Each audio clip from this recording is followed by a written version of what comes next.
Vamos lá, companheiros. Última parte.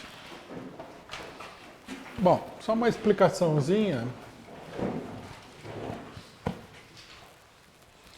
Nós deixamos aqui propositalmente a parte da Frente Popular por último, porque nós fizemos aí uma palestra recentemente, duas, na verdade, falando do tema, né? Então, pareceu mais importante falar dos outros temas que estavam menos explorados, né? Então, aqui eu vou fazer um resumo, né? Muitos dos problemas da própria Frente Popular já foram explicados em relação à Espanha. Então, vou fazer uma breve explicação do problema da Frente Popular francesa.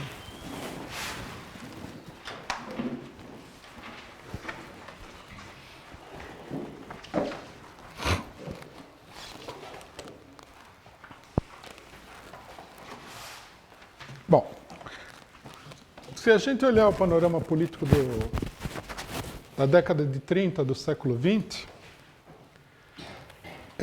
nós vamos ver que a crise política ela se desloca da Alemanha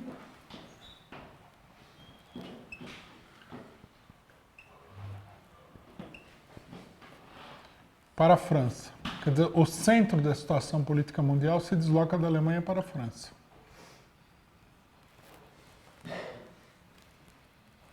Num balanço geral do que aconteceu no século XX, naquele momento, antes da guerra, esses dois acontecimentos aqui eles são centrais. Na Alemanha a gente tem a subida ao poder do nazismo, né? Como a gente viu, com uma colaboração extraordinariamente importante do stalinismo. E depois nós temos a França, que entra ela também numa situação de crise revolucionária.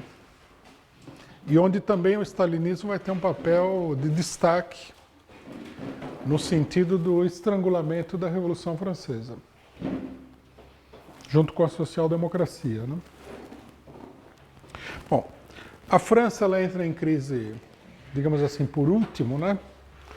Porque a França era o país que havia vencido a Primeira Guerra Mundial.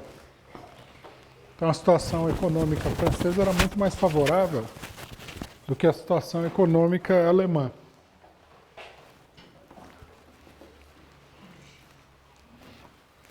Mas a crise de 29 ela acaba com todas a estabilidade maior ou menor. A crise de 29 vai varrer com qualquer tipo de estabilidade e vai levar a uma crise extraordinária. Nesse momento nós vamos ter uma crise, ao mesmo tempo, 1936, né, o ano, nós vamos ter uma crise ao mesmo tempo na França e na Espanha. O caso da Espanha a gente já viu, não vou repetir, está ligado ao caso francês. O caso francês é mais decisivo, né?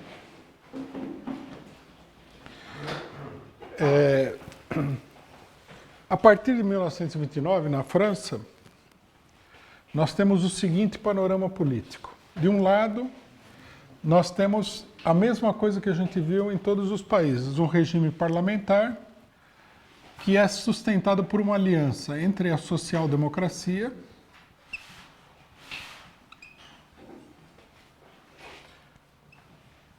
e o partido burguês, digamos assim, democrático, o que no caso da França é o Partido Radical.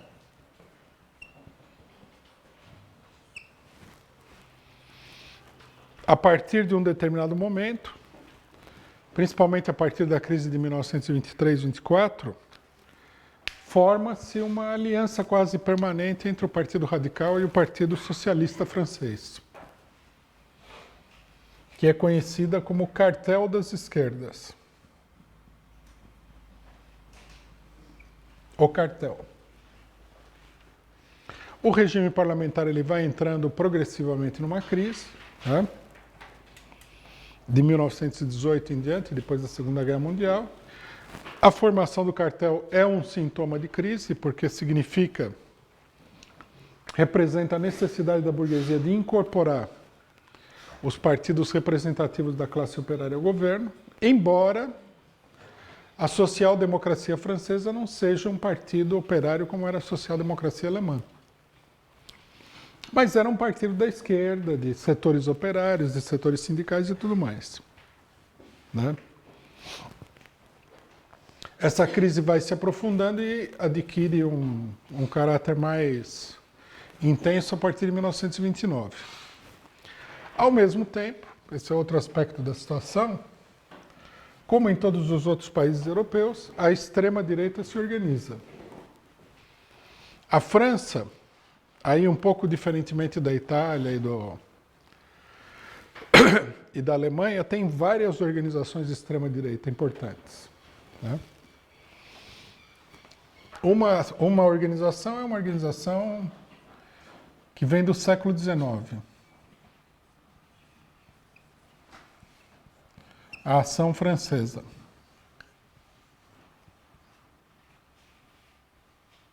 Estou me confundindo aqui.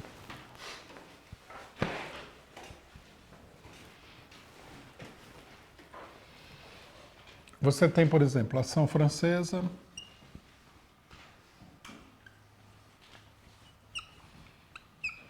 organização tradicionalista, católica. Você tem a organização chamada Cruz de Fogo, que já é essas organizações criam milícias, né? Uma coisa curiosa aqui sobre a Ação Francesa que a gente pode falar é o seguinte: eles criam uma organização que eles dão o nome de Camelots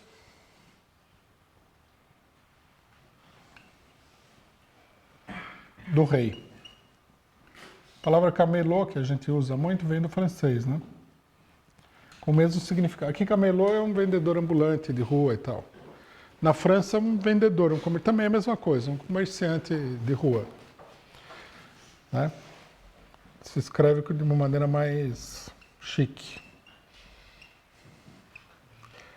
E esses camelots, qual que era a função deles? Eles eram vendedores do Jornal da Ação Francesa. Né? Interessante para ver a importância que eles davam. Bom, fora essas organizações, tem outras milícias de extrema-direita, né? Quando a Alemanha nazista ocupa a França, vão aparecer aí vários setores que vão colaborar com os nazistas, né? Muitos intelectuais franceses famosos vão estar envolvidos nisso daí, vão defender o nazismo. E alguns deles vão ser, inclusive, executados pelo governo francês depois da derrubada do nazismo, embora eles não tivessem participação direta na política. Cria-se até uma polêmica na França se você deveria executar um intelectual que só ficou escrevendo num jornal e tal, porque ele era colaborador com o nazismo. Mas o pessoal não estava de muito bom humor. Quando eles derrubam os nazistas, eles decidem fuzilar vários desses intelectuais. Quer dizer, a França, essa é uma coisa que muita gente não sabe, tem uma tradição de extrema-direita muito maior e muito mais importante do que tanto a Alemanha quanto a Itália. Aqui, por exemplo, a Ação Francesa era dirigida por um intelectual, Marat, né, que era um membro da Academia de Letras Francesa.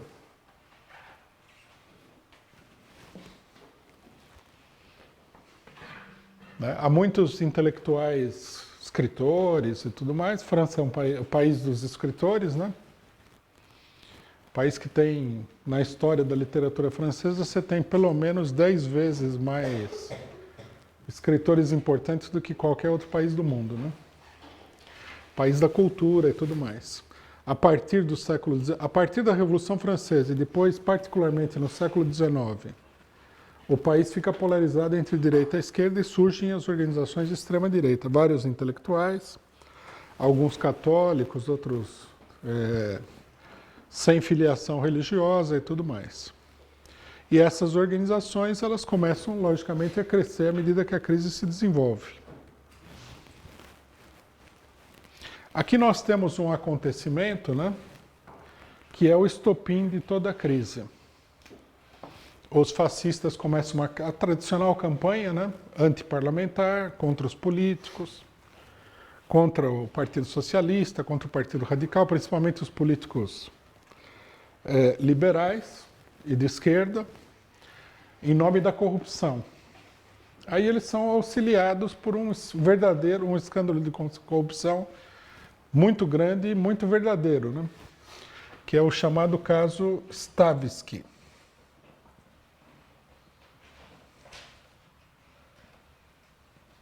Que é um especulador que monta um esquema parecido com uma pirâmide financeira e acaba entrando em crise e dá o calote num monte de gente que acaba perdendo todo o dinheiro com esse cidadão. Um grande escândalo onde estão envolvidos os integrantes do Partido Radical. Tá? Isso daí é um prato cheio para a direita fascista, que faz uma campanha enorme. Para complicar as coisas, a polícia está atrás desse Stavis, que ele foge e finalmente, quando eles vão encontrar ele, ele se suicida. Então o país começa aquela febre de que ele foi assassinado pelos políticos como queima de arquivo, né? Isso aí eleva a temperatura política na França à estratosfera. E os fascistas, né, diante desse escândalo, nessa situação, organizam uma manifestação que é uma verdadeira tentativa de golpe de Estado, em 1934. Vocês imaginem, né, que Hitler chegou ao poder em 1933, estava aquele clima de ascenso da extrema-direita, a extrema-direita fazendo a campanha antiparlamentar, o regime está podre, os políticos estão todos vigaristas, corruptos, etc. e tal. Essa conversa tradicional da extrema-direita. Acontece esse escândalo, logo depois da ascensão do nazismo no poder, a coisa chega num momento culminante. Aí os fascistas, eles chamam uma manifestação diante do parlamento, que é uma manifestação enorme que eles fazem, né? E a tentativa deles basicamente é de invadir o parlamento, que coloca todo mundo em pânico. Eles pensam assim, né? Que a extrema-direita fascista vai invadir o parlamento e vai ocupar o poder político no país. É isso que vai acontecer, né? Eles fazem a manifestação. O governo, que é o governo do Partido Radical, ele manda a polícia reprimir os fascistas. A polícia, no meio da confusão, a polícia atira na manifestação, mata várias pessoas, né? E isso daí leva a coisa a uma situação extrema, né? Praticamente o poder político francês fica sitiado pelos fascistas. Uma peculiaridade que a gente tem que chamar a atenção, porque isso aí acontecia em todos os lados, é que essas manifestações elas são apoiadas também pelo Partido Comunista. Porque é aquele negócio, né? Contra os políticos corruptos, contra o parlamentarismo, aquele radicalismo, né? Muito grande. Só que a hora que eles veem a ação dos fascistas e tudo mais, cai a ficha de que é uma política totalmente louca. E aí a situação é salva não pelo Partido Socialista, nem pelo Partido Comunista, mas é salva pelos próprios trabalhadores, né? Depois que a ação do fascismo ela é rechaçada pela repressão policial, os trabalhadores entram em greve e começam manifestações em todos os lados, concretizando aquilo que Trotsky havia proposto para a Alemanha, a unificação dos trabalhadores socialistas e comunistas. Diante dessa situação, né, o Partido Comunista, no meio daquela confusão total, ele é obrigado, para não perder as bases operárias dele, a dar meia volta, né, e se lançar numa política de frente única com a social-democracia. Mas vejam vocês que não foi uma iniciativa nem do Partido Socialista nem do Partido Comunista. Foram os próprios trabalhadores que já tinham percebido o perigo, tinham visto o que tinha acontecido na Alemanha, né, viram a ação da direita, que se mobilizaram e forçaram a constituição dessa frente única. A mobilização é muito forte, coloca a direita na defensiva, né? Uma verdadeira mobilização revolucionária dos trabalhadores franceses contra a extrema-direita. É assim que nasce a Frente Popular na França, né? Em 1935, forma-se a Frente Popular. Só que aí nós temos a intervenção da União Soviética e do stalinismo. Ao invés de fazerem uma frente entre os dois partidos que se dizem socialistas, de esquerda e tudo mais, eles introduzem na frente o Partido Radical. E eles introduzem na frente o Partido Radical por ordem expressa da União Soviética, né? Aqui nós precisamos de uma explicação da política stalinista que é muito importante para a gente ver a completa mediocridade e cegueira da política stalinista. Se vocês já tiveram a oportunidade de discutir com esses novos stalinistas que tem por aí, eles pintam Stalin como um gênio, né? Stalin era um político extraordinariamente medíocre. E quando os acontecimentos se transformam em grandes acontecimentos, ele perde completamente a noção do que ele está fazendo. Então vejam bem, num primeiro momento, o Stalin permite que o nazismo chegue ao poder na Alemanha, com a história de que é tudo igual, que tanto faz esse governo, como o governo de fulano como o governo do Hitler, e que se o Hitler chegar ao poder, nós vamos chegar em seguida ao poder, essa farofada toda que a gente já conhece. Só que a hora que o Hitler chega ao poder, ele acaba com o Partido Comunista, acaba com o Partido Socialista, imediatamente começa um processo de rearmamento do país e se transforma numa ameaça direta à União Soviética. Coisa que o Trotsky já tinha falado anteriormente, que a subida de Hitler ao poder terá como consequência inevitável uma guerra contra a União Soviética. Aí, logicamente, que os gênios da política na União Soviética, eles sentem aquele pânico, né? O Trotsky, inclusive, fala isso. Se vocês lerem o livro, vocês vão ver que ele fala assim, depois da fanfarronada de que os comunistas vão chegar ao poder, chega a hora do pânico e da debandada. E, efetivamente, a hora do pânico chega. Aqui nós vamos ver aqui, se a situação apertar, que os fora todos vão entrar num pânico total, né?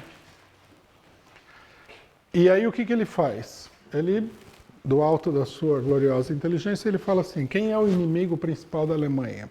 A França. Foi a França que derrotou a Alemanha na Primeira Guerra Mundial. O nacionalismo francês é contra o nacionalismo alemão. Então, logicamente, né, a política mais inteligente e esperta, o que é? Lançar a França contra a Alemanha, apoiar a França contra a Alemanha. Então, o gênio bigodudo chama os franceses lá, faz um acordo onde ele apoia uma política de armamento da França contra a Alemanha, para se defender da Alemanha. E o Partido Comunista francês acaba apoiando publicamente essa política. Aqui nós temos que nos colocar na situação concreta. Quando é anunciado na França que a União Soviética está defendendo o armamento da França contra a Alemanha, isso aí causa uma surpresa muito grande no movimento operário. Por quê? Porque a formação do Partido Comunista, ela tinha se dado justamente pelo fato de que eles haviam se oposto à guerra imperialista de 1914. Quer dizer, a própria origem do Partido Comunista estava vinculada a essa política anti-imperialista.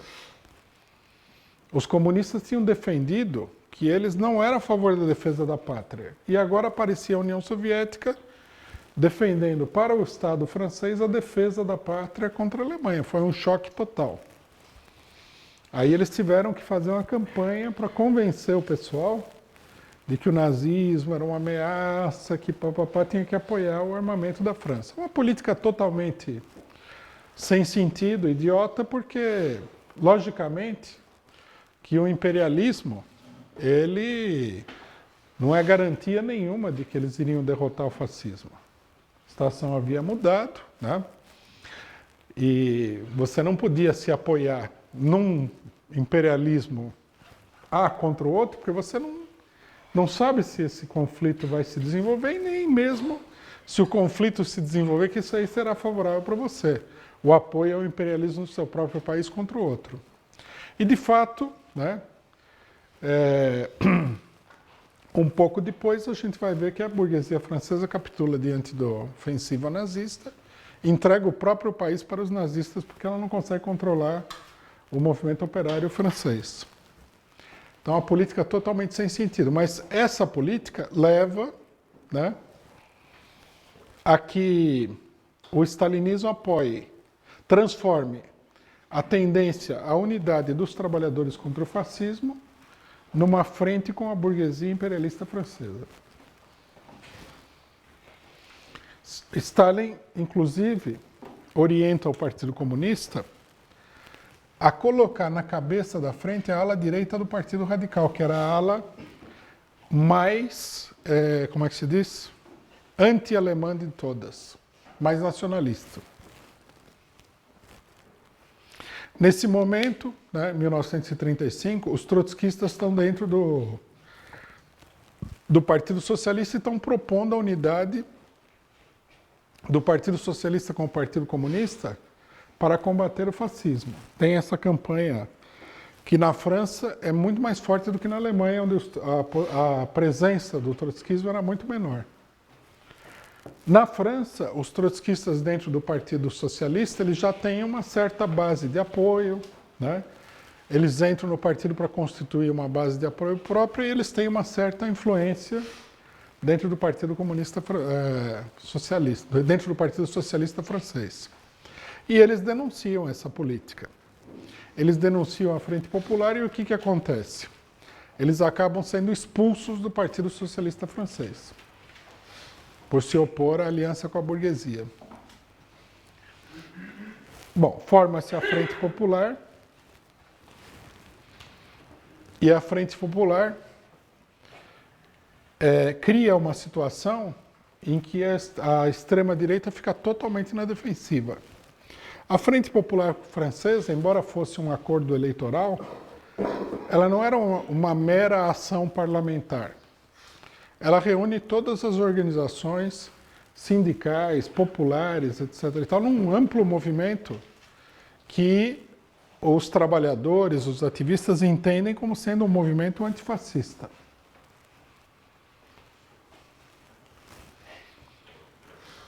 Aí nas eleições de 1936, a Frente Popular sai vitoriosa, né? Ganha a maioria do parlamento e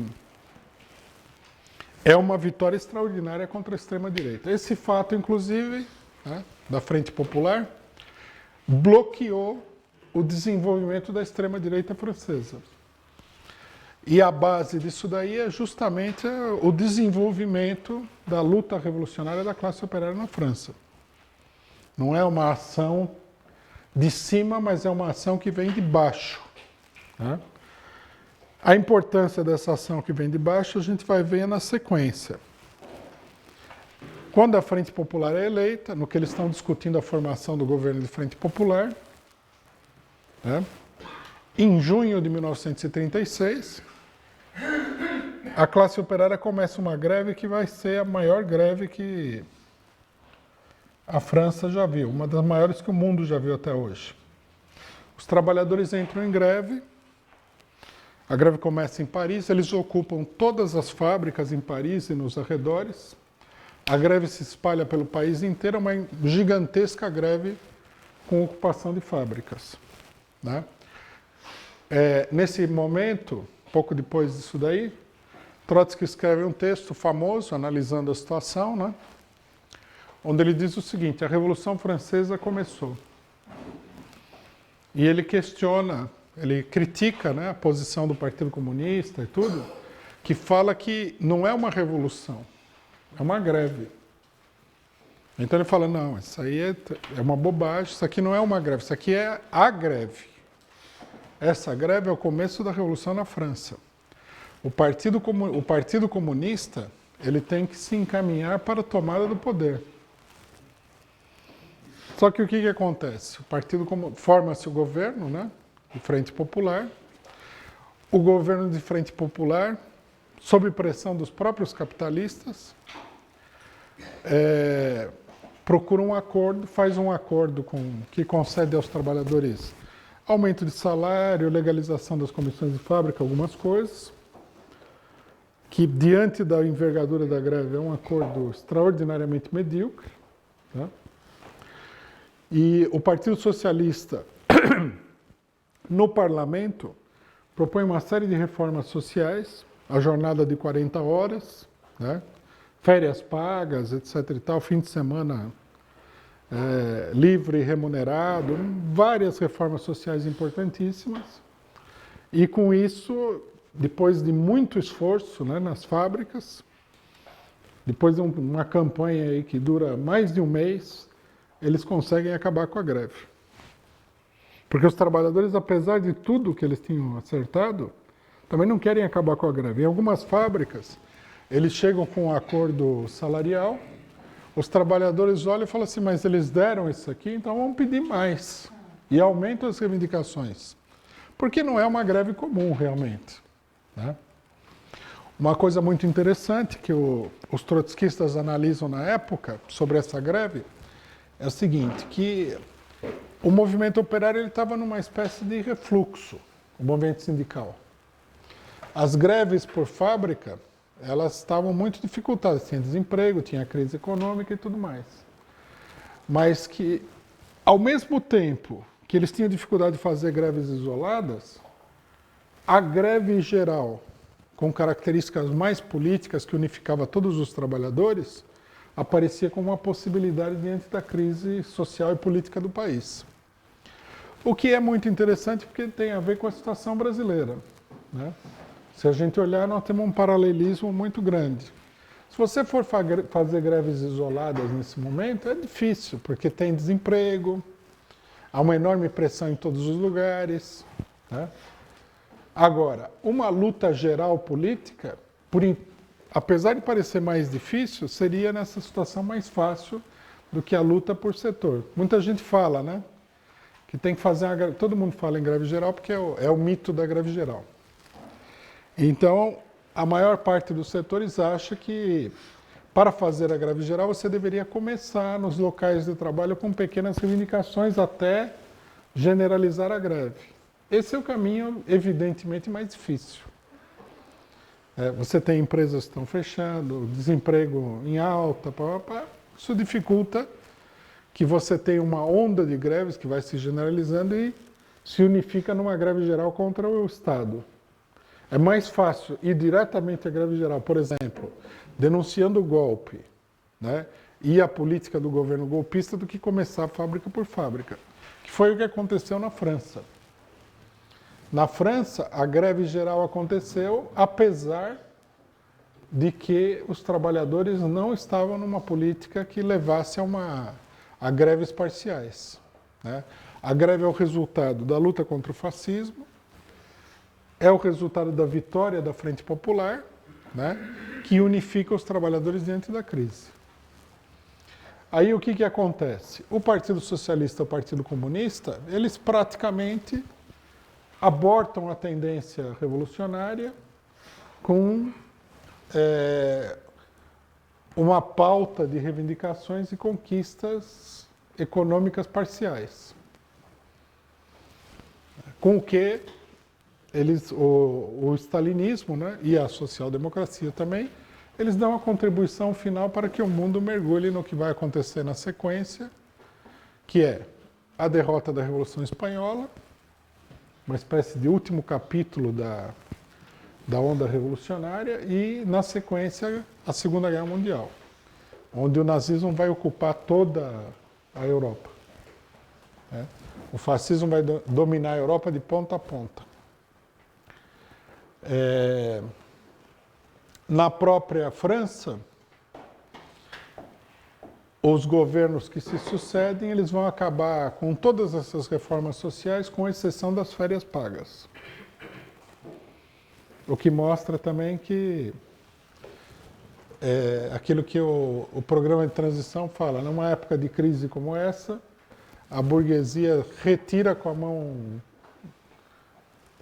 direita aquilo que ela deu com a mão esquerda, né? É uma coisa que também no Brasil o pessoal não entendeu. Não sei se vocês se deram conta de que antes do Michel Temer assumir o governo, havia assim uma unanimidade que era a luta contra o ajuste fiscal. A gente falou inúmeras vezes, não adianta nada querer fazer a luta contra o ajuste fiscal, porque se o golpe for bem sucedido, o que eles vão fazer vai deixar o ajuste fiscal como uma coisa absolutamente insignificante, que é o que está acontecendo agora. Agora eles estão fazendo de tudo, né? Não é só ajuste fiscal. É o que aconteceu aí. O problema central naquele momento, o que era? Era a tomada do poder, a derrubada da burguesia. Não adiantava você conquistar A, B e C, porque a burguesia no poder, à medida que o movimento operário entre refluxo seja derrotado, ela tira tudo aquilo que ela deu numa conjuntura mais desfavorável, que vai acontecer em 1938, 39. Em 1940 estoura a guerra, né? Os alemães ocupam a França com uma extraordinária facilidade e impõem uma situação também duríssima contra os operários. Aí vai ser necessário fazer um levante contra os alemães, que só vai ser vitorioso em 1945, né, para mudar a situação. Bom, então nós temos aí, resumidamente, a situação da Frente Popular Francesa. Que conclusões que a gente deve tirar disso daí? Primeiro, que a Frente Popular, a função fundamental dela é estrangular o desenvolvimento revolucionário das massas. A Frente Popular não é uma coligação voltada contra reivindicações parciais das massas. Ela é uma coligação voltada contra qualquer desenvolvimento revolucionário. Você vê que a Frente Popular Brasileira ela chega ao poder em 2002, por quê? Porque a situação na América Latina adquire claros contornos revolucionários. À medida que a burguesia vê que a situação foi dominada, se esvaziou, etc. e tal, e começa inclusive a refluir, eles decidem tirar a Frente Popular do poder. Né? A Frente Popular no poder, isso é uma coisa que muita gente também não entende, no Brasil, ela faz uma série de reformas. Aí cria aquela ilusão, né? Então estabeleceram o Bolsa Família, fizeram aí um programa para dar bolsas universitárias, o programa de assistência social nas regiões mais pobres, e isso, mais médicos, etc. e tal, essas reformas parciais, aumentaram o salário mínimo e tudo mais. Mas isso daí não tem durabilidade, né? Nós estamos numa época em que o capitalismo está em crise. E a crise capitalista faz com que as oscilações políticas permitam à burguesia retirar tudo isso daí, que acabou servindo como digamos assim, uma espécie de anestésico para a população. Não é que... Vamos entender bem, não é que as reformas não sejam reais, não é que o governo PT é igual ao governo da direita, mas, embora o governo PT tenha feito essas reformas, que beneficiaram os setores da população e tudo mais, que a direita nunca faz, nem nada, né, e tenham beneficiado até setores muito amplos da população, nada disso é duradouro. No final das contas, é uma ilusão, porque o que vai acontecer agora? Agora vão acabar com o Bolsa Família, vão acabar com o programa dos médicos, vão acabar com Minha Casa Minha Vida, vão acabar com o programa desse, e além de acabar com os programas sociais, vão destruir totalmente a saúde pública, vão privatizar mais empresas e colocar um monte de gente na rua, vão acabar com a estabilidade do funcionalismo público e demitir um monte de gente, vão estatizar os bancos estatais que sobraram. Quer dizer, vão arrasar tudo. Então, finalmente, isso daí serviu assim como o povo apanhou na época do FHC, então veio o PT e passou uma pomada ali, botou um esparadrapo, né, metiolate, botou um gesso ali onde quebrou algum osso e tal.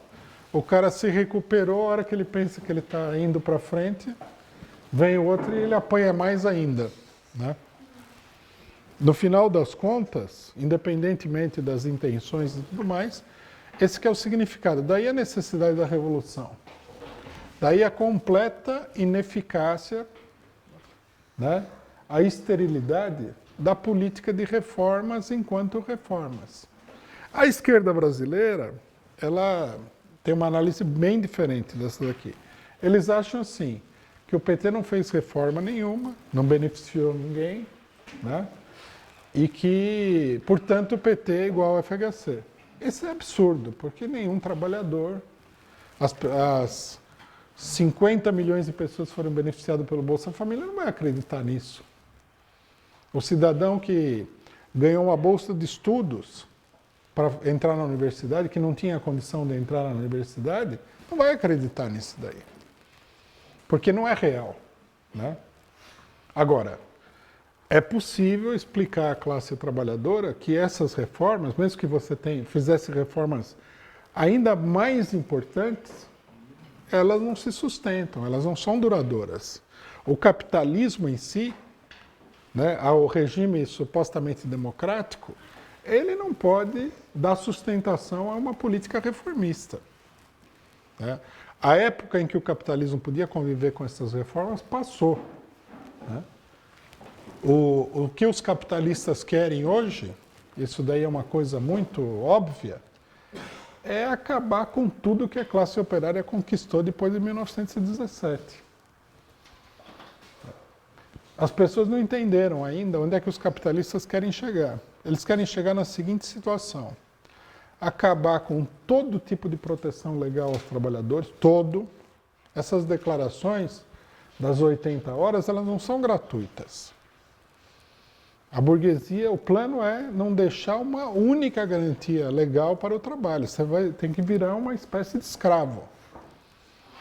Você tem que entrar lá, aceitar o salário que eles quiserem pagar.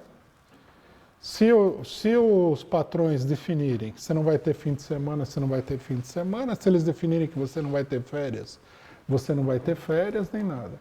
Querem acabar completamente com a aposentadoria. Eles, logicamente, não vão direto ao assunto, porque eles têm medo, porque a aposentadoria é um tema muito delicado, mas numa situação mais favorável, eles vão falar o seguinte: vai lá e compra um plano de aposentadoria privada. É isso que eles vão fazer. Eles querem acabar total e completamente com toda assistência médica. A gente já viu isso nos Estados Unidos. Nos Estados Unidos, antes de o pessoal ser obrigado a fazer umas reformas, porque a situação estava escapando de controle, você via o pessoal na televisão. Eu vi uma mulher na televisão, num programa de entrevista, uma mulher que estava defendendo lá a mudança no sistema de saúde norte-americano.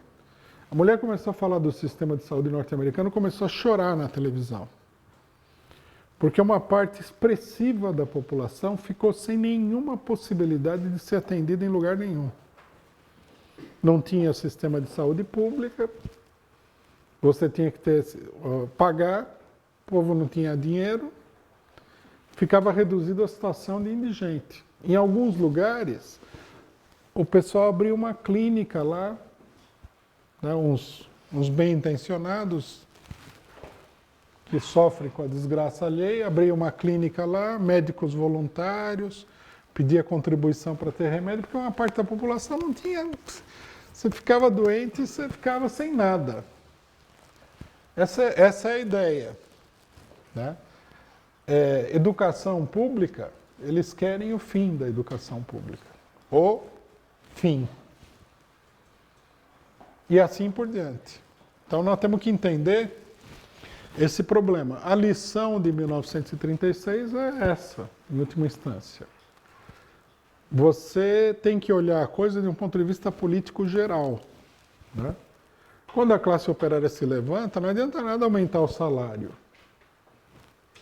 Você tem que colocar em pauta uma política estratégica de caráter revolucionário, tomar o poder, acabar com o capitalismo, acabar com o poder da burguesia, porque senão você melhora um pouquinho e a coisa volta a estaca zero, que é o que nós estamos vendo na América Latina.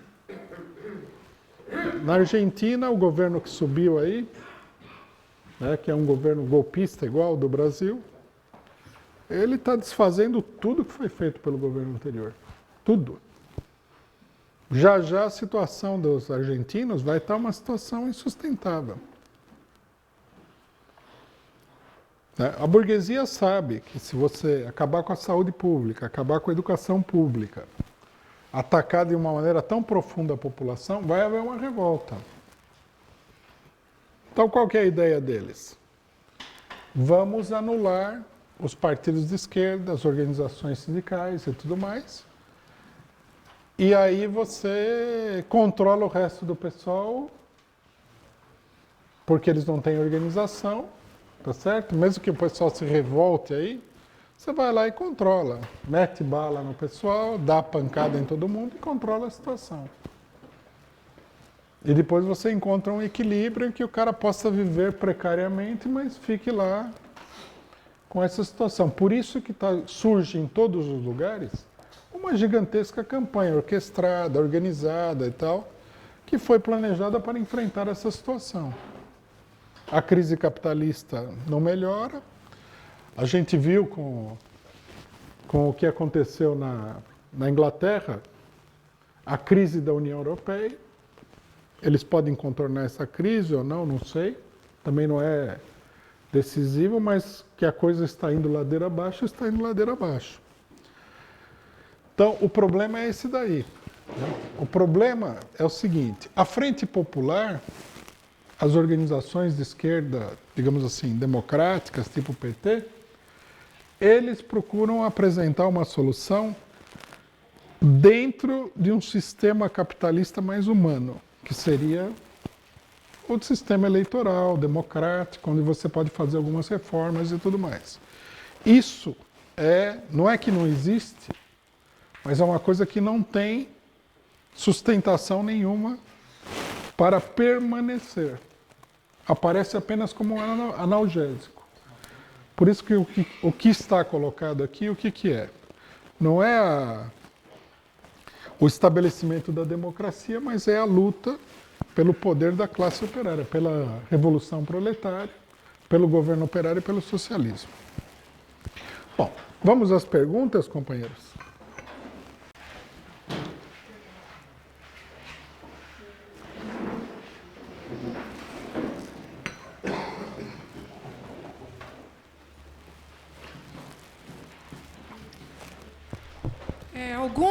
Alguns ideólogos aí da esquerda, pessoas que estão criticando o golpe, eles têm a seguinte posição, que o imperialismo ele tem um plano para o Brasil. É um golpe, mas é aquela história, né? Não seria a ideia não é abertamente um Estado policial, mas são uma reestruturação do Estado Nacional. Então, eles consideram assim, que o Estado brasileiro é um Estado muito grande E a ideia não é simplesmente a ideia do Estado mínimo, nada disso. Eles dizem o seguinte, que os americanos consideram que o Estado brasileiro, a administração, os serviços que o Estado brasileiro fornece, são muitos, variados, grandes, tal, e isso promove uma independência muito grande do Brasil.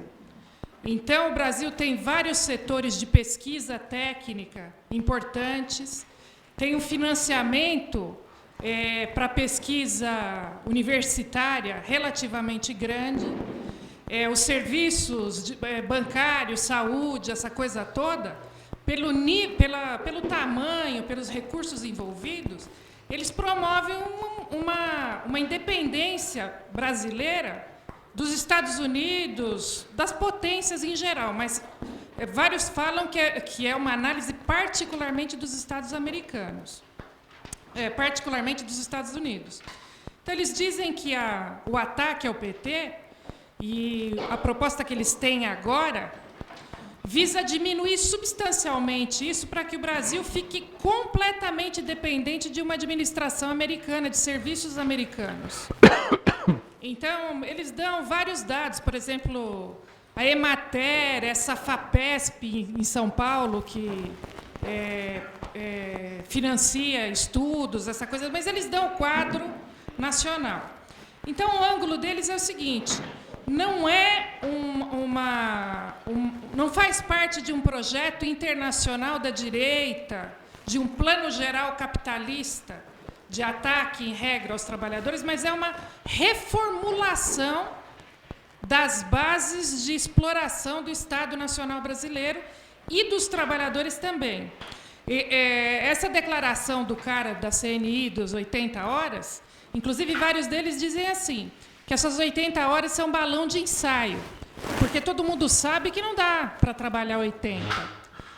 E a CUT tem esse plano, tem a maior pressão, uma campanha já de vários anos, para diminuir de 44 para 40 horas, que é meio que chover no molhado, porque já praticamente tem uma grande parcela que trabalha 40, mas eles dizem o seguinte, que é uma tentativa de jogar 80 para aumentar para 50, 55, para combater um pouco a predisposição que já existe hoje nos assalariados de acabar com as 44 e, assim, estabelecer as 40 e começar aquela negociação paulatina para diminuir um pouquinho mais.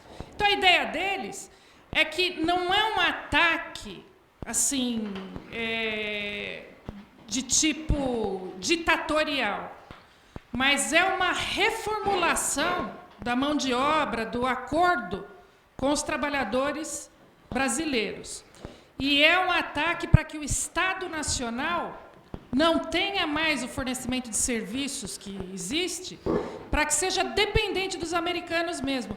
A ideia deles é que a gente seria transformar o Brasil numa Costa Rica, numa coisa assim bem colonial. Eu vejo os noticiários econômicos, todos eles falam assim, é uma coisa senso comum, enche o saco já. Você vê que o ataque à Previdência é evidente que eles querem acabar com uma série de serviços da Previdência porque eles querem vender Previdência privada mesmo. É evidente isso. E, inclusive, é para vender Previdência privada, não para cara executivo, que hoje todo executivo, toda pessoa de renda mais alta tem uma Previdência privada, até porque o teto da aposentadoria do INSS não fornece o nível de vida que os executivos têm. A ideia deles é pagar acabar com a Previdência para fazer para essas empresas venderem Previdência, mas Previdência para pobre. Seria assim, para pobre assim, para pessoas de classe média baixa, que teriam uma coisinha mínima aí para pagar para ter uma Previdência no final. Também o ministro da Saúde, ele anunciou um convênio médico para pobres, para pessoas de baixa renda. E a desculpa, porque tudo tem uma desculpinha, é que você compra o convênio, um convênio humilde, e você diminui a sobrecarga no INSS e poderia melhorar o INSS. Oh, Quer dizer, vai. tudo para melhorar. Vai ser uma maravilha mesmo.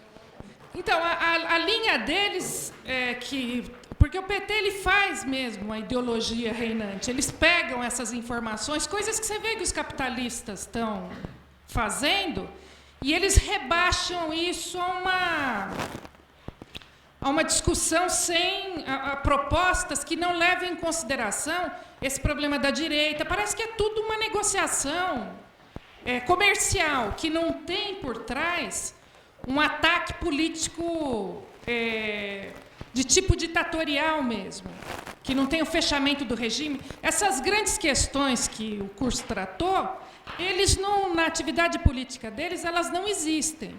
São coisas mais rebaixadas. No entanto, a avaliação que eles fazem, até porque eles têm mais informação por estarem mais perto da burguesia, parece que elas têm uma realidade, que as informações são bem realistas. Então, em termos gerais, a ideia deles é que o Estado diminuiria, a classe operária um pouco melhor remunerada, não aquele trabalhador assim muito humilde, mas aquele que tem um pouquinho mais, ele entraria no mercado de trabalho pagando convênio médico,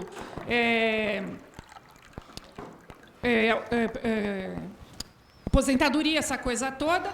O Estado seria totalmente reformulado. Eles falam que o sistema bancário, esse ataque à Caixa Econômica e ao Banco do Brasil, também visa a diminuir o controle dos brasileiros sobre a moeda. A moeda brasileira, ela ficaria assim meio como a moeda no Paraguai, que você vê que é uma coisa pro forma. Você acha que é viável isso mesmo? Que é possível? Obviamente, né, claro que eu acho que a tendência é uma atitude muito repressiva, muito fascista, justamente para impor um plano contra os trabalhadores. Mas você acha que o plano ele teria essa dimensão de transformar o Brasil numa colônia, assim, num Porto Rico dos americanos? Não, sem dúvida. Acho que o plano colonial aí é uma realidade, né? Acho que o único obstáculo é a resistência da população a esses planos. Agora, eu não acho que são planos isolados, nada. Eles têm um plano de conjunto e eles não vão abrir mão disso daí. Eles só voltam atrás quando a resistência cresce a um determinado ponto que eles não conseguem controlar. Então eles são obrigados a fazer um acordo aí, porque a situação tem uma tendência a transbordar. Inclusive, muita gente não vê que a tendência do imperialismo e da direita, ela não é de fazer acordo. Eles acabam recuando quando a situação explode mesmo. Eles vão até o fim, eles entram profundamente na questão, e a hora que a situação explode, daí eles dão um recuo parcial. Eu acho que é óbvio que se eles puderem destruir toda a infraestrutura brasileira, colocar o país completamente a reboque dos Estados Unidos, eles vão fazer. Eles fariam isso em qualquer país do mundo, né? A situação na América Latina explodiu justamente porque eles fizeram isso daí na Bolívia, né? Na Bolívia eles foram reduzindo uma boa parte da população à miséria, fecharam as minas, privatizaram a água, até a água da chuva, como eu falei, né? A hora que eles foram para privatizar o gás e tudo mais, o negócio explodiu. Mas eles estavam indo. Se não explodisse, eles iriam mais e mais e mais e mais, até acabar com todo tipo de autonomia, de garantia, de conquista dos trabalhadores e tudo mais. Eu acho que o modelo do que eles pretendem fazer é o que eles fizeram no Iraque. Por quê? Porque o Iraque é um país que foi ocupado militarmente. O governo foi destruído, o Estado iraquiano foi destruído, então eles lá colocaram em prática a política deles. No Iraque, o governo de ocupação norte-americano, ele destruiu, literalmente, acabou totalmente com toda a indústria iraquiana. Toda. Que na maior parte era estatal. Eles botaram um plano de privatização lá, né, que espantou até os privatizadores profissionais. Porque eles, na época houve uma discussão que era a seguinte, mas o cara vai privatizar aí mais de 400 indústrias com essa equipe, sem plano, sem nada. Na verdade, eles não queriam privatizar, eles queriam simplesmente desmantelar o negócio. Falou que o Iraque, que era um país relativamente próspero no Oriente Médio, ele ficou numa situação em que as coisas mais elementares, você queria uma cadeira, tinha que importar. Tudo era feito na base da importação. Eles acabaram com a indústria. A situação chegou num ponto tão caótico que nas cidades iraquianas não tinha mais quem recolhesse o lixo. O Estado desapareceu. A rede elétrica começou a pifar em tudo quanto foi lugar. As milícias que acabaram colocando fim à ocupação direta norte-americana, elas se criaram assim. Né? Organizações comunitárias reuniam o pessoal para tirar o lixo, consertar um fio no poste que tinha caído e deixado todo o bairro sem luz, consertar um negócio na água lá, porque não tinha mais serviço público nenhum. Aí o pessoal começou a se enfrentar com as tropas de ocupação, começou a se armar, né? A famosa milícia do Al-Sadr, em Fallujah, né? Fallujah não, era uma outra cidade lá, ocupada pelos ingleses. Ela se formou assim, começou como serviço comunitário. E chegou uma hora que o país inteiro estava revolucionado contra os norte-americanos. Inclusive, eles tiveram que entregar o governo do Iraque para o Irã, porque eles não conseguiam mais controlar a situação ao ponto que chegou. Agora, bom, aí continuando, né, para mostrar até onde a coisa vai. Agora que a situação é uma situação muito difícil de ser controlada, que eles lançaram aí soltaram o Estado Islâmico escapou de controle e tudo mais, os estrategistas norte-americanos, eles falam assim, se não der para controlar, vamos destruir o país, a gente transforma o país em 8 países, fica aquela convulsão permanente, refugiados e tal, que nem na Síria. Na Síria, sim, o número de refugiados é acima do 1 milhão. E pronto, a situação fica assim. Quer dizer, o caos que eles estão criando no Oriente Médio é uma política estatal. Agora, qual que é a diferença com o Brasil? É que o Brasil, convulsionado, coloca todo o continente convulsionado. Então aqui a coisa tem que ser feita com um pouco mais de cuidado, né? Mas veja, dada a fraqueza do imperialismo e tudo mais, o limite para a loucura imperialista aqui é nenhum. Eu também não acho, você falou, né? Eles têm um plano, eu não acho que é um plano. Acho que é uma política de terra arrasada, como uma nuvem de gafanhotos. Porque a gente vê o governo Temer. Qual é o plano do governo? Acabar com o país? Que o que eles apresentaram até agora é uma demolição do Brasil. Demolição, acabar com... Eles vão atacar o ensino, as universidades, a saúde pública, a cultura, tudo. O que vai sobrar aqui? O filme pornográfico do Alexandre Frota, a única coisa que vai sobrar aqui. Vai ter todo mundo que fazer filme pornográfico para sobreviver. A impressão que dá é que eles não estão construindo nada, eles querem botar abaixo. Porque o problema é assim, por que isso daí? Né? Parece uma concepção muito catastrófica da coisa. Mas por que a coisa está nesse pé? Nós temos que entender que a dominação, o imperialismo, quer dizer, os grandes países capitalistas, eles só podem sobreviver se eles dominarem o mundo. Só que eles já são fracos demais para dominarem o mundo. Né? Durante um século e tanto de imperialismo, eles foram se enfraquecendo. Você vê, o maior exército imperialista do mundo, inclusive com a ajuda da Inglaterra, França e tal, não conseguir controlar um país como o Iraque, de 16 milhões de habitantes, mostra um estado de fraqueza total. A economia norte-americana está num retrocesso absurdo.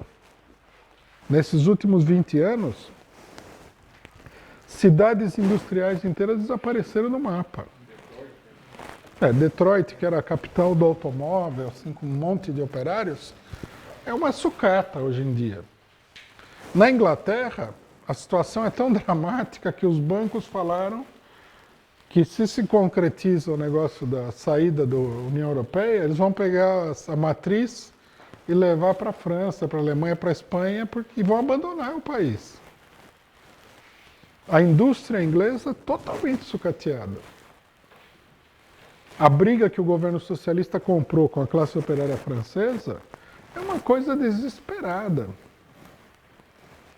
E ficou muito claro que a ideia deles é acabar com a legislação trabalhista, acabar com a saúde pública e tudo mais.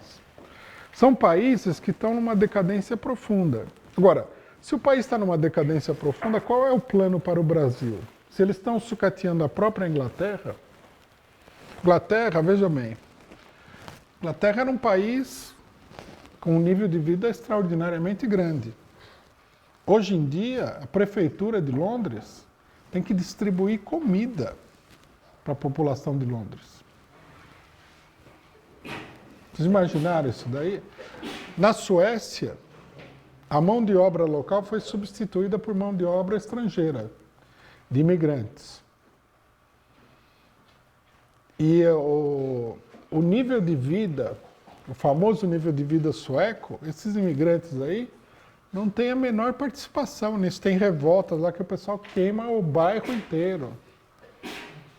O crescimento da extrema-direita, inclusive, tem a ver com isso. Existe uma base na população dos países que é uma parte da população totalmente desesperada. A situação do Brasil, inclusive, comparado com uma parte dos países europeus, é uma situação muito boa. Agora, o que vai acontecer? Vai acontecer que eles vão atuar assim que nem um vampiro. Eles vão vir aqui e tudo que eles puderem fazer para arrancar o couro no Brasil, ganhar dinheiro aqui, eles vão fazer. Eu não acho que eles tenham um plano. Eu acho que já nós estamos naquela fase em que é um salve-se quem puder. O plano deles, né, anterior, o plano deles na época do neoliberalismo era destruir países inteiros, que eles fizeram. Por exemplo, no leste europeu, os países foram destruídos. Por exemplo, a Polônia, que foi um dos primeiros campos de experiência do neoliberalismo, o PIB retrocedeu 30%. Você vê que no Brasil a imprensa faz um escândalo total, porque a recessão poderia chegar a um PIB negativo de 3%. Na Polônia, chegou a 30% a queda no PIB. Na antiga União Soviética foi a 20%. Morreram, assim, dezenas de milhões de pessoas por causa desses planos econômicos deles. Quer dizer, não está muito claro que eles tenham um plano positivo. Eles querem arrancar o couro do pessoal. Logicamente que no Brasil, para você arrancar o couro, você tem que montar, aí sim, tem que ter um plano para desmantelar o que se apresenta como obstáculo. Então, por exemplo, eu acho que faz parte do plano o desmantelamento do Estado Nacional. O funcionalismo vai ser duramente atacado. A conversa que já saiu aí que vão acabar com a estabilidade do funcionalismo público é bem indicativa disso daí. Eles vão destruir setores inteiros da atividade do Estado Nacional. Consultoria técnica, pesquisa, esse ódio que eles mostram contra a intelectualidade, contra os artistas, é porque genuinamente eles querem acabar com isso daí. Primeiro porque tem muita gente de esquerda, e segundo porque é uma resistência à penetração estrangeira, conforme você disse, e é verdade. Eles vão demolir o país. Agora, eles vão demolir o país não é para colocar um outro sistema. Eles vão demolir e vai ficar demolido. Essa é a natureza do capitalismo hoje. Por exemplo, essa ideia que o pessoal tem, que eu acho que a grande armadilha é essa daí. Não é tão ruim assim. Vai, chega num acordo e tal. É assim que o pessoal vai entrando, né?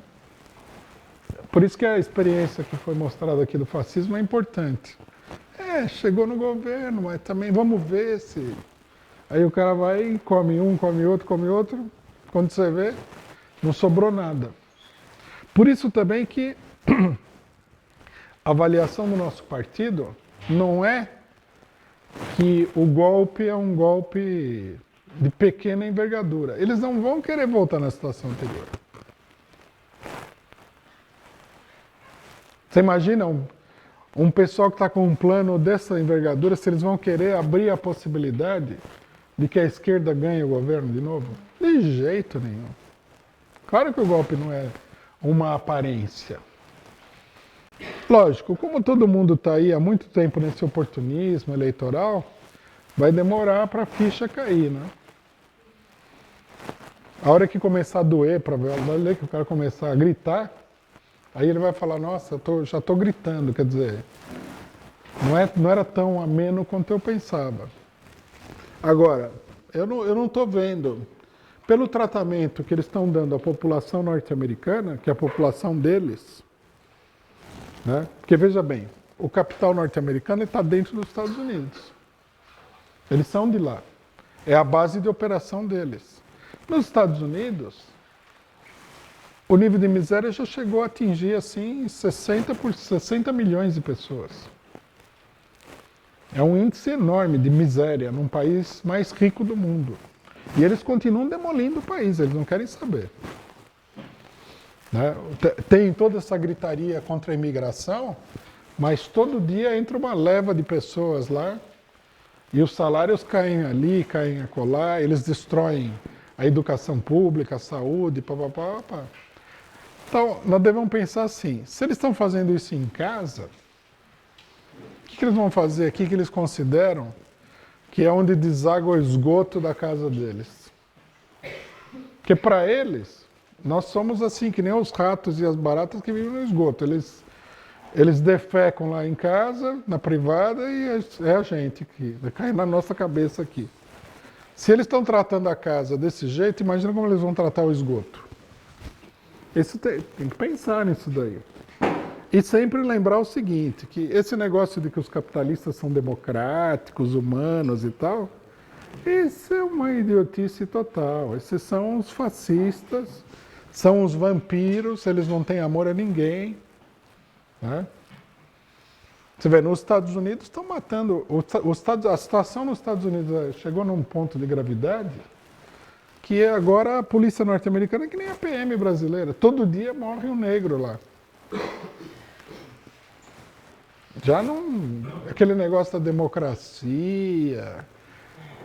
Isso aí não existe mais. E a gente deve pensar isso aí. Se lá está assim, como é que vai ficar aqui?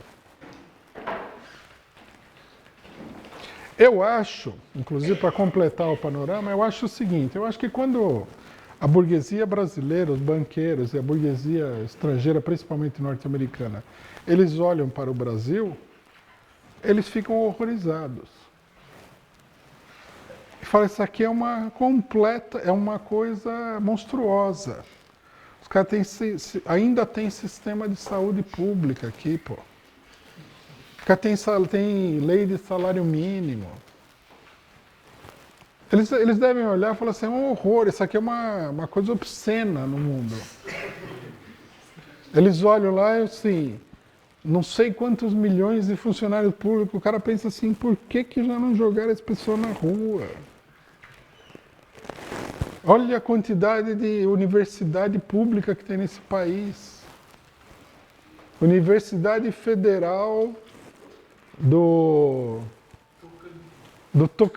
Tocantins ainda é normal. Tem universidade do interior, do sul da Bahia, você entendeu? O cara deve olhar e falar assim, como... Hã? Do Recon, como pode ser que tem essa coisa aqui? E ainda vem um maluco aqui, um nordestino louco, sem dedo aí, e abriu já mais um monte de Universidade Federal. Tá louco, rapaz. O pessoal deve olhar isso aí e falar, precisa... É que muita gente não entende isso sobre o Brasil. O Brasil é um país explosivo. Se você forçar a mão, o que aconteceu na Bolívia, Argentinaço, vai parecer um piquenique, né? O país é muito explosivo. Então eles vão... Você vê que até o golpe vai com jeitinho, né? Qualquer coisa que você for... O país, ele é muito turbulento. Se errar no jeito de fazer, a coisa toda pode desandar. Mas que eles acham que isso aqui é um horror total, eles acham. A burguesia fala isso o tempo todo. O custo do Brasil, o país perdeu a competição. Que eu quero saber da competição deles?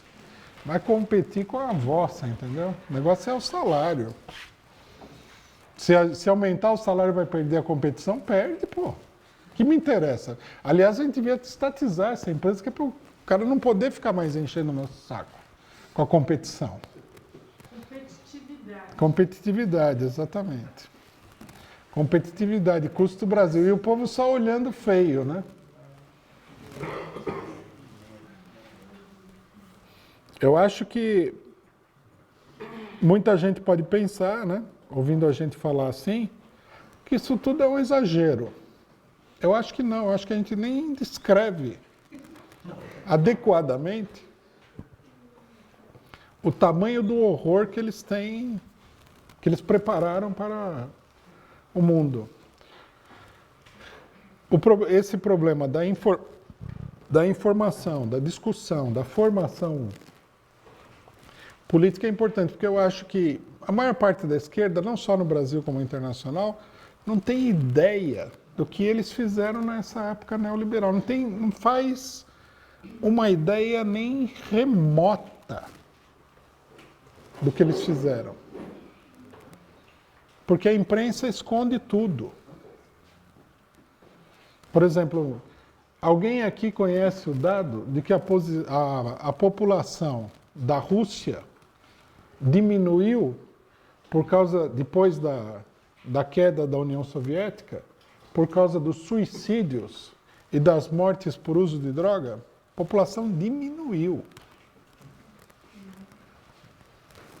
Consegue imaginar um negócio desse? O número de suicídios afetou a demografia do país. Por quê? Porque eles destruíram de uma maneira tão completa a economia que o cara ficou no desespero total. O cidadão vivia lá garantido, pleno emprego, educação gratuita, serviço de saúde gratuito e tudo mais. De repente, o cara ficou solto no ar. Aí eles fazem um filme que mostra a alegria do pessoal de ter acabado a União Soviética, quando, na verdade, a maior parte do pessoal está comendo pão que o diabo amassou, está se matando de... É como na Grécia, vocês viram? O suicídio na Grécia, com os acordos, com a pressão econômica dos bancos europeus, se transformou numa epidemia. A gente tem que ter consciência, a discussão, a atividade do partido tem que esclarecer as pessoas sobre isso daí. Eu recomendo, inclusive, a todo mundo a leitura de um livro, que é uma espécie de um relatório sobre esses acontecimentos, que tem no Brasil, que logicamente que é muito pouco comentado, porque quem quer mostrar o horror, chama-se A Doutrina do Choque, de uma professora universitária, pesquisadora canadense, Naomi Klein. Ela conta toda essa história. Leitura obrigatória esse livro aí. É uma história de horror total. Total. E a análise dela, ela não tem análise, mas a descrição das coisas É uma coisa pavorosa.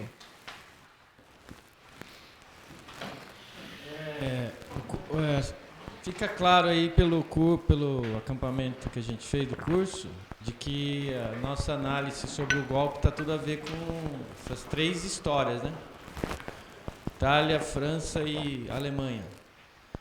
E aí eu até nessa última parte, que é a parte da França, fica mais assim, fica parecendo que a situação do Brasil é mais parecida com a da França. Não sei se está correto. Por que eu estou falando isso? Porque recentemente a gente fez até uma análise de que tem toda uma movimentação aí na Frente Brasil Popular, essa outra frente, Congresso Nacional, dentro do PT, da tentativa de alçar o Ciro Gomes como o possível candidato aí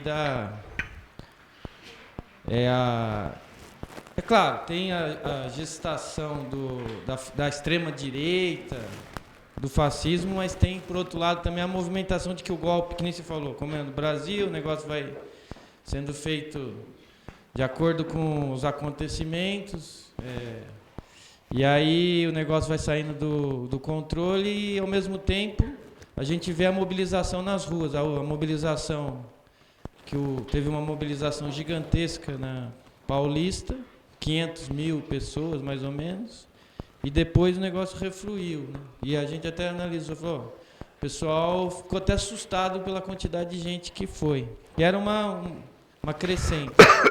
E depois disso começou essa movimentação em torno de tentar criar uma alternativa aí meio negociada. Eu queria que você colocasse se toda essa movimentação ela pode ou tende a burguesia aí, no caso do golpe não se estabelecer na força, tentar essa via ou não é, ou o negócio vai ser mesmo na força? Aparentemente essas alternativas aí elas servem apenas para atrapalhar a mobilização contra o golpe. Não me parece que elas tenham viabilidade, não. O caso do Ciro Gomes é uma tentativa de estelionato político. Ele quer aproveitar... Ele como o PSOL e outros, querem aproveitar a crise do PT para dar um golpe, né? E criar uma base própria quando eles, na verdade, não tem nada a ver com a base que levou o PT ao poder, o Lula e tal. Isso é um estelionato. Agora, eu acho que mesmo sendo uma tentativa de estelionato e tudo, não me parece que a burguesia tem nenhum interesse nisso daí. Numa mudança muito drástica da situação, pode até ser. Mas, no momento, a burguesia está toda unificada, compactamente de trás do golpe. Não apareceu nenhum indício de que a coisa tenha se modificado. Inclusive, o fato da burguesia toda estar unificada de trás do golpe já deveria ser uma evidência suficiente de que a situação é um rolo compressor contra a população. Por que a burguesia toda se unificou? Para dar o golpe. Eles precisam se colocar contra, destruir o PT e tudo mais. Destruir a esquerda, na realidade, né? Mas destruir a esquerda significa, acima de tudo, destruir o PT nesse momento. A não ser quem tem a opinião do velho partido stalinista de que é tudo a mesma coisa, né? O PSTU prometeu que não ia mudar nada, né? Só que o que a gente está vendo não é exatamente isso. Eu acho que não... Eles vão avançar com o golpe até onde eles conseguirem, né? E eles estão muito empenhados, muito decididos, muito organizados. Isso aí vai continuar. Nós temos que observar agora as eleições municipais. Nós temos que ver o jeito em que essas eleições municipais vão acontecer. Eles querem aproveitar o momento de crise do PT para consolidar, né, a dominação da direita em vários municípios e tudo mais, criar uma base de apoio para o desenvolvimento do golpe. E aparentemente não há obstáculo pela frente. Os partidos de esquerda ficam falando em eleição, mas o que vai acontecer? A esquerda vai ter quanto por cento dessa eleição aí? Sem falar que a gente já viu na eleição passada, né? Como é que apareceu a bancada do senhor Eduardo Cunha? De onde surgiu isso daí? Agora nós vamos ter a bancada do Eduardo Cunha em 7.000 municípios, né? Se eles se organizaram para conseguir uma maioria no Congresso, daquela corja repugnante de direita que estava lá, imagine nos municípios onde a política repugnante é ainda mais repugnante, né? Vai ser um negócio muito brabo.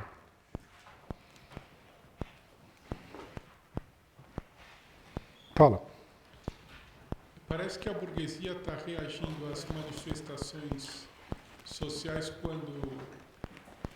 quando há, já com escala, tão segura que ela está e que vai conseguir dominar a situação no país. Por exemplo, houve uma greve lá na USP que os estudantes colocaram anúncios em toda parte dizendo que terceirização era igual à escravidão. E o Sindicato dos Trabalhadores da USP entrou em greve. Aí a greve praticamente acabou. E já o reitor anunciou que vai fazer um plano de demissão voluntária lá para conter a crise da universidade. Quer dizer, a universidade está sendo desmontada. Então, a reação a uma greve é essa. Acabar a greve, manda todo mundo embora. Essas coisas que estão acontecendo aqui no Brasil, que nos está escandalizando, na verdade, ela está acontecendo em diversas partes do mundo. Por exemplo, eu não sei se vocês sabem, pela falta de emprego, pela falta de investimento, Portugal está sendo esvaziado. Já perdeu nos últimos anos 10% da população e com o fato de que Portugal pertence à União Europeia, a pessoa chega na idade de ir para a universidade e vai embora do país para estudar no exterior. E em Portugal está ficando praticamente só os aposentados. Eu pensei assim, qualquer dia eu vou chegar em Portugal e vou encontrar uma plaquinha, mudou-se. E eu vou dar um exemplo, porque você falou da União Soviética, do desmantelamento do país, que era um país em que havia pleno emprego e etc. Eu estive o ano passado na Romênia para fazer uma pesquisa e fui visitar o Palácio do Ceausescu. E a guia turística, porque lá você só entra com guia turístico porque é o parlamento da Romênia. E ela, instruída, evidentemente, pelos parlamentares, que são todos de direita, só foi um pau no Ceausescu, que era louco, construiu isso daqui, o segundo maior edifício do mundo. Aqui tem 1.000 empregados só para fazer a limpeza e foi metendo pau, né? Aí, num determinado momento, aquilo foi me irritando, eu perguntei para ela, qual é a taxa de desemprego hoje na Romênia, né? Ela falou assim, por volta de 20%. Eu perguntei, e na época do Ceausescu, como que era? Na época do Ceausescu não havia desemprego, você era obrigado a trabalhar. Tá ótimo. Aí eu cheguei no hotel, fui falar com o gerente do hotel, estavam conversando, ele falou do Drácula, porque o Drácula é lá da Romênia e tal. Aí parece que ele não gostava muito do Ceausescu, mas reconhecia que a época do Ceausescu era melhor, porque ele já era de uma certa idade, né? Então, ele chegou e falou assim, até uma coisa que me assustou. Não, aqui, na época do Ceausescu, todo mundo tinha que andar com a carteira de trabalho no bolso. Se você estivesse andando na rua, sem a carteira de trabalho, você podia ter certeza que o policial ia chegar para você e perguntar, mostre a sua carteira de trabalho aí. E sabe o que acontecia se você não tivesse a carteira de trabalho? Ele te levava para a delegacia e te arrumava um emprego na hora. Eu falei assim, mas o pior não é isso, é que ele podia mandar você lá para a Transilvânia. Aí eu falei, mas e se ele tem casa aqui em Bucareste, como é que ele vai fazer? Mudar para a Transilvânia, porque lá está precisando de emprego e aqui não está? Eu falei assim, não, mas o Estado arrumava uma casa para ele morar. Quer dizer, além de dar emprego e de dar casa, o sujeito era um verdadeiro sanguinário, né? Bom, ele era um sanguinário, mas afinal é melhor viver sobre um regime por exemplo, do Saddam Hussein, em que havia ordem no país, em que havia emprego, em que havia indústria e tudo mais, ou aceitar essa ilusão de que um país precisa de democracia enquanto que a democracia não te dá nada em troca?